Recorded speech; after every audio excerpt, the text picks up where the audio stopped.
são considerados colunas da igreja. Perfeito. O Pedro representa mais a instituição, né? O dogma, né? O lado aí papal, né, gente? Muito bem. A instituição. E o Paulo representa o carisma, o lado pastoral. As duas coisas importantes. E exerceram atividades diferentes, em campos diferentes, né? São Paulo viajava e foi para o mundo, e Pedro lá em Jerusalém, na redondeza, em Israel, né? Desentenderam-se algumas vezes, e Paulo chamou a atenção de Pedro. Apesar de divergirem nos pontos de vista e na visão do mundo, gente, o Paulo tinha uma categoria fenomenal, né? Ele, além de ser, ele era o quê? Ele era judeu, o que mais que ele era?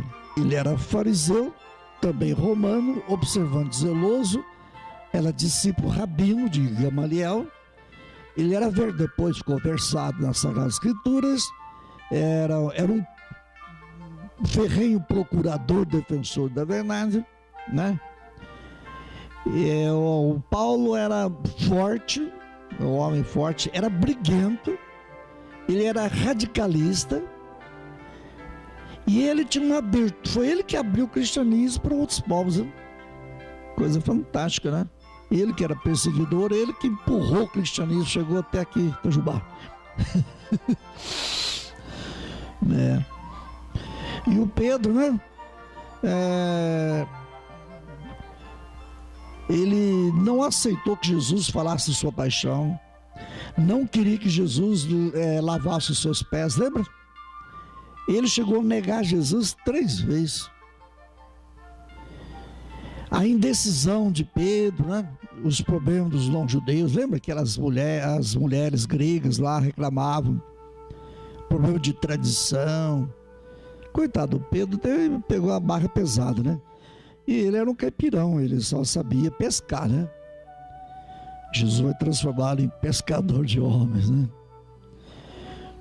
Mas em pontos diferentes, né? Mas o amor de Cristo, a força do testemunho, os uniram na vida e no martírio. Em ambos, Pedro e Paulo, quer na vida, quer no martírio, e os dois vão prolongar a vida, a paixão e a morte e a ressurreição de Cristo. É que seria bonito para nós, gente, quando nós estiver passando dificuldades, fala, eu estou vivenciando a paixão de Cristo, entendeu? Não precisa falar sua doença e nada, se tem uma realização bonita na sua vida, você fala, Cristo está ressuscitando nessa minha alegria, ver meu filho, meu neto, sei lá o que é. Seria bonito relacionar com Cristo, né? Então, quer na vida, quer no martírio, eles vão prolongar a vida e a paixão. Conheceram e experimentaram Cristo de forma diferente. Lembra o Paulo que chegou a cair do cavalo, aquele estandalhaço, ficou cego dias e dias, né? E Pedro lá conheceu Jesus lá na água, na beira do mar, etc, né? Ali, com vida rústica. Nunca não encontraram numa sala assim, nunca encontrou Jesus no templo de Jerusalém, mas nunca. Foi tudo lá fora, lá na pesca, lá no, né? Então, o modo de experimentar Cristo foi diferente. Mas o testemunho deles é único, é igual. Então, nas fraquezas de Pedro e de Paulo, e nas suas forças também, o importante foi que eles foram corajosos, né? E testemunharam e se sacrificaram a sua vida. Lembra Jesus falou na passada? Quem quiser preservar a sua vida vai perder. Cita para mim um exemplo. O que é preservar a vida hoje? Como que a gente olha só do lado da gente, né? Bom, então vamos lá. O Evangelho, vocês são fortes quando você tem sua razão, você tem consciência, você tem muito estudo, você tem milhões de coisas, uma biblioteca na sua casa, você tem, né? Você não presta para Deus. Deus sempre, isso que é pobreza, isso é pobreza. O problema não tem nada a ver com falta de dinheiro. Tem nada a ver com dinheiro. Nada.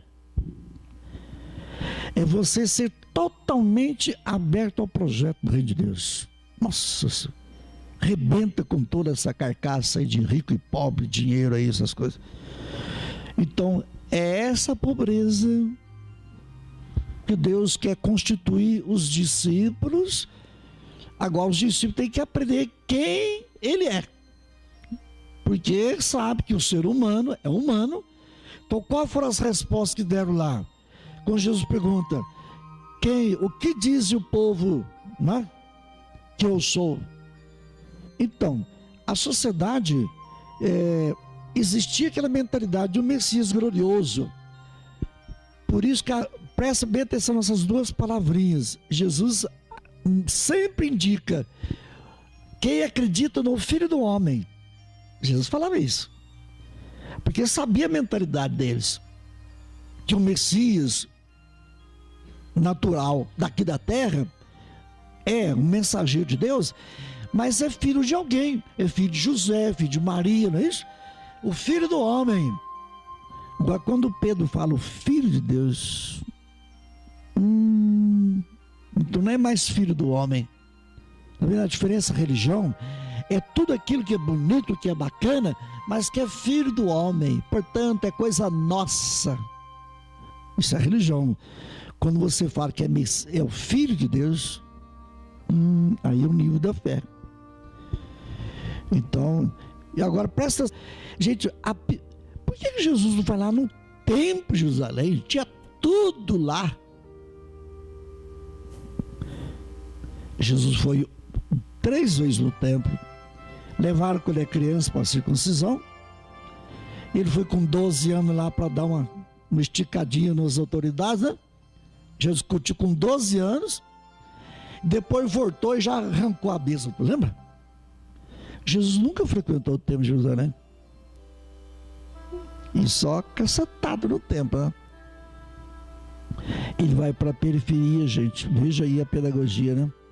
É a partir dessa realidade, longe das influências ideológicas do centro, gente. É lá que os discípulos são convidados a dar uma resposta de quem é Jesus. Eles podemos dizer também quem é. Ali que está, filho. Então, nós estamos agora no tempo do verde, o tempo agora da igreja. Jesus não quer discípulos de aparência, filho. Não quer coisa assim, né? Formal, né? Mas que a gente de fibra, né?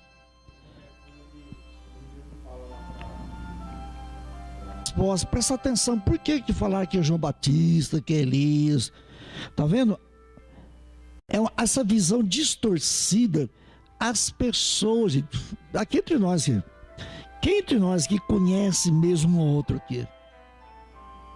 Vamos ser francos? Ninguém conhece. Aqui entre nós não conhece. É ou não é?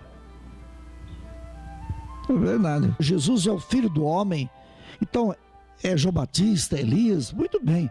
Mas são títulos, né, para situar numa realidade assim, carnal ainda. Como se Jesus fosse apenas uma sequência do profeta. Jesus não é profeta. E tem devoção ainda do Pai Santo, Pai Eterno. Deus não é santo.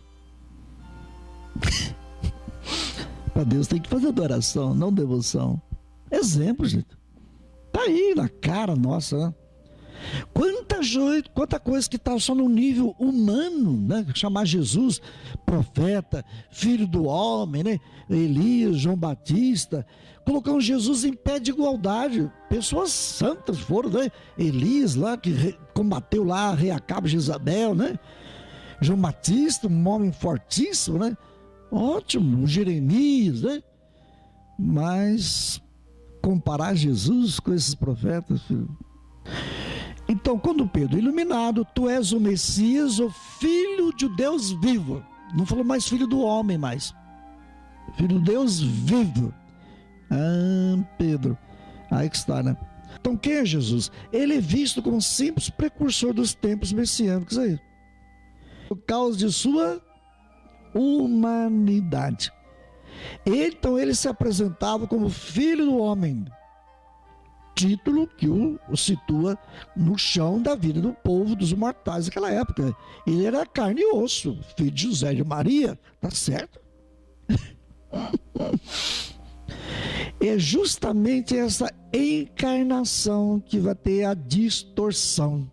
Então a resposta de Pedro foi completa, filho de Deus vivo. Mateus, a preocupação de Mateus é apresentar Jesus como Emanuel, Deus Salvador, Deus conosco, né? Por isso que a palavra Jesus significa Deus salva. Então Jesus é a realização das expectativas messiânicas, o portador da justiça que cria uma sociedade e história novas. Então não é repetição, não é uma simples continuação do Antigo Testamento. Ele vai superar a barreira do velho e vai introduzir uma novidade.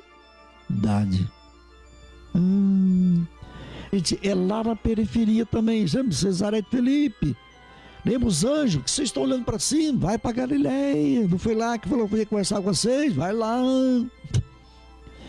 Muita gente hoje quer colocar Jesus e a Bíblia e o Santíssimo na igreja ali na hóstia, com aquelas túnicas riquíssimas, com, né, casulas, opala em cima, tanta. Cadê a Galileia? Aonde está nosso Cesaré de Filipe? Coloca o Santíssimo Cesaré de Filipe, tudo bem. Gente, tá vendo? Olha lá, aprende como é que era lá, joga para hoje, né? Número 5. Ninguém chega a entender quem é Jesus a não ser mediante o compromisso com suas propostas e a justiça do reino, que são as mesmas do Pai. O reconhecimento de Jesus não é fruto de especulação de teorias. Quem que ele é isso, que é João Batista, que é Elias, não. É uma vivência, gente. Quem vive o projeto, esse reconhecimento, né, o que é a pessoa, ela vai comprometer com o projeto outra pessoa. É isso que tem acontecido no casamento, né? Então a comunidade é um lado forte aí, né? Jesus vai exigir dele, Pedro, né, com toda a fraqueza dele, a base da comunidade. Jesus mostra que a comunidade cresce e adquire o corpo, apesar dos conflitos, as portas do inferno, mas as forças hostis, mas que procuram derrubar o projeto, mas as forças do mal não vão vencer. Número 9, lá onde, né? Jesus mostra como realiza o seu messianismo. É por meio de sofrimento, rejeição, morte, né? E Pedro, antes parecia uma pedra de edificação, né? Bonita, né? Vai tornar-se Satanás, porque ele propõe um messianismo alternativo. Já foi rejeitado por Jesus lá no episódio das tentações, lembra-se? O demônio deu sugestão: Jesus, o senhor quer salvar o mundo? Então começa pela economia, multiplica os pães aí. Jesus falou: não é só de pão vive homem. O senhor não quer governar o mundo? Então, ajoelha na minha frente aqui, todos os reinos são seus. Servir a Deus, filho, e não servir ao poder da glória, na torre da igreja. Espelhe daí para baixo, porque a Bíblia fala que os anjos te vão te segurar. Não tentarás o Senhor teu Deus, diabinho. Não usar a religião para si, tá vendo? Então Jesus já tinha denunciado ser rejeitado, né? O ter o poder, o saber, né? A luta pelo reino é a justiça e é para todos, mas ele é filho de Deus vivo. Na convicção de que o projeto de Deus vai triunfar, né? A função do líder é ter a esperança, dar esperança para a comunidade. Segundo, é testemunhar que a salvação e a vida provém de Deus.